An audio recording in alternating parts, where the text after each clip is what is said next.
Hatchet by Gary Paulsen. Hatchet by Gary Paulsen. A 13-year-old boy goes on a flight over the Canadian wilderness to visit his dad. The pilot has a heart attack, and Brian is the only other person in this small plane, and he has to figure out how to land it, which he barely does. He barely survives, and then he has to figure out how to survive in the wild. Absolutely no help around him.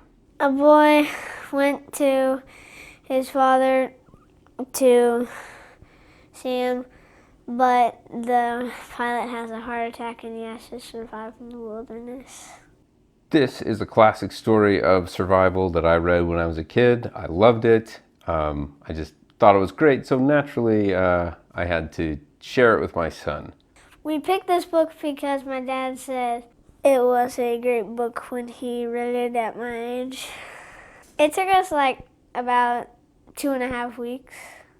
What's amazing to me about this book is how well it keeps the reader's attention.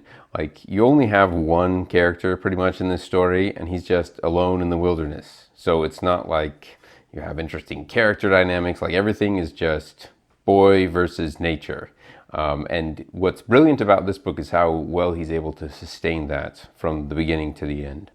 When the plane crashed and he was looking for food, that kept me going. It's right after he crashed, he had some flashbacks, and it was mostly flashbacks. And then while he was going for water, that just made me thirsty. I thought this book was eye-opening on a couple levels that still strike me every time I read it. Just the abundance of food that we live with nowadays. In a grocery store, you have so many options, and food is so plentiful, so cheap by comparison. When I look around my house, I feel different. I'm glad that I have a house and not just living in the wilderness with just a bunch of rocks for decorations. We live in a time of plenty that has never been known before in the history of the world. We eat better than kings of any previous time. It's really remarkable, and we kind of take it for granted unless certain accidents like this were to ever happen to us, which is basically the lesson that Brian learns. I am now afraid of airplane rides. Another thing that I thought was eye-opening about it is how much he enjoys food.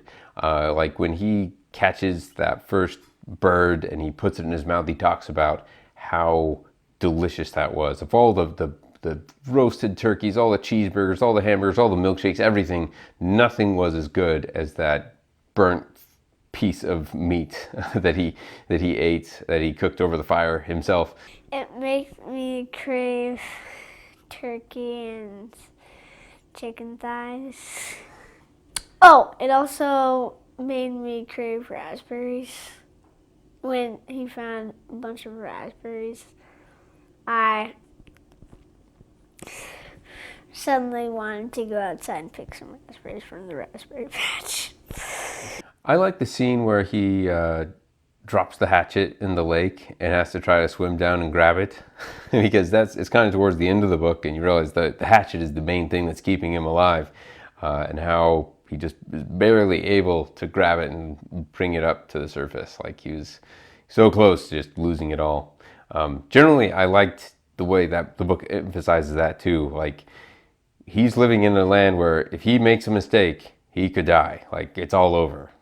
And it's so eye-opening for him, and it's eye-opening to the reader too, because I really wonder what I would do in that situation.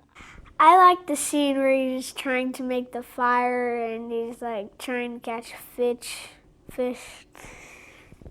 That was really impressive, because you start off with the easy stuff, then you go up to the hard stuff. And fire was right in the middle between easy and hard.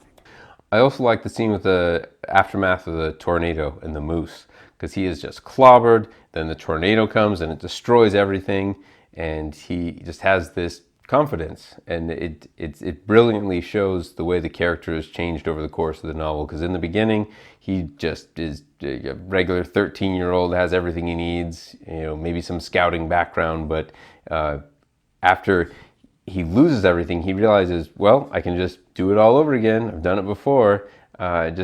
the way that event crystallizes the change of character. I thought it was great. I liked how they described the tornado coming. That was really cool. What did I not like? I think there were some elements about the writing itself that kind of rubbed me the wrong way. The author had this habit of repeating something he said in the previous sentence as like a sentence fragment of its own with a period, just to emphasize the point. I think that was overused a bit, but that's a pretty minor complaint because that's the most I could think of for things I didn't like about the book. I did not like any of the flashbacks or the first 4 chapters. Yeah, too boring. To me, the main moral of the story is to be mindful. That's the lesson that Brian learns. He grows up in this noisy environment, and then he's out here, and suddenly he hears things that he'd never thought he'd be able to hear. As people, we have survival instincts that are built into our DNA, and most of us never have to use any of that because we just have what we need. But this story is a reminder that those instincts are still there, whether we use them or not. Have more pilots. Like, say 3 or 4 backup pilots. Even though we already have 2, just in case both of them have a heart attack.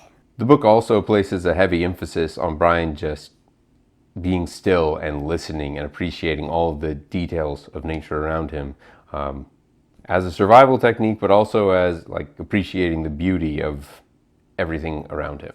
And also, listen about survival. Listen to this book about survival. Also, survival seemed to be a conscious choice.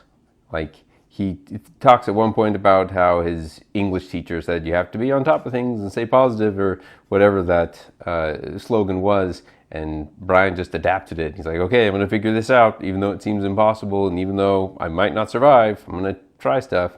And so it's an inspiring main character, which I think is a big reason why the book works so well. Well, there are a couple of questions that I want to ask. So, like, were there any other animals besides wolves, bears, and moose there? Another question, were there any other foods, like apples? Because I know that apples grow in the wilderness. I'm going to give this book 4.5 stars. For this book, I would give it 4.5 stars.